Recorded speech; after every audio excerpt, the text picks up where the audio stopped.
เพ่งสากโซบนะฟุบลงมือมันก็ปล่อยฟุบมันก็หล่นลงมาแล้วกระดูกก็แตกลงมาเลยก็หน่อยฟุบหัวกะโหลกกิ้งมาใส่ก็หน่อยกิ้งปุ๊บหัวใจเนี่ยเต้นมันสูบขึ้นเลยก็หน่อย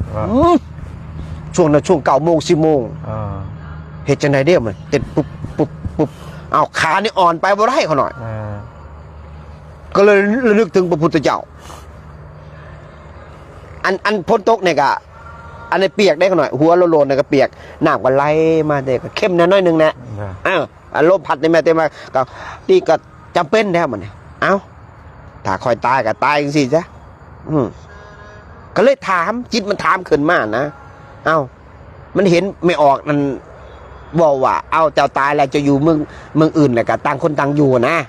อย่ามาวุ่นวายคอยจริงๆนะมันเลยพิจขึ้นมาใช้ความหักของเจ้ามันถามกันหน่อยจิตดวงหนึ่งมันถามใช้ความหักของเจ้าโอ้บักปูหับหูนะหมอที่หับหูปุ๊บมันบ่มีนี่หว่าอยู่ใช้เงินที่เจ้าหามามันก็เอาไปบ่ได้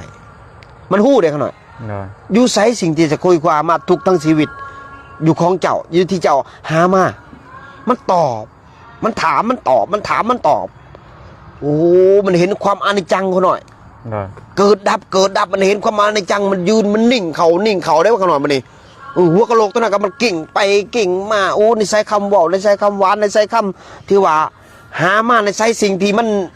ที่ว่ามันว่าจีรังกันโอ้มันแตกในสมองเขาหน่อยฝัง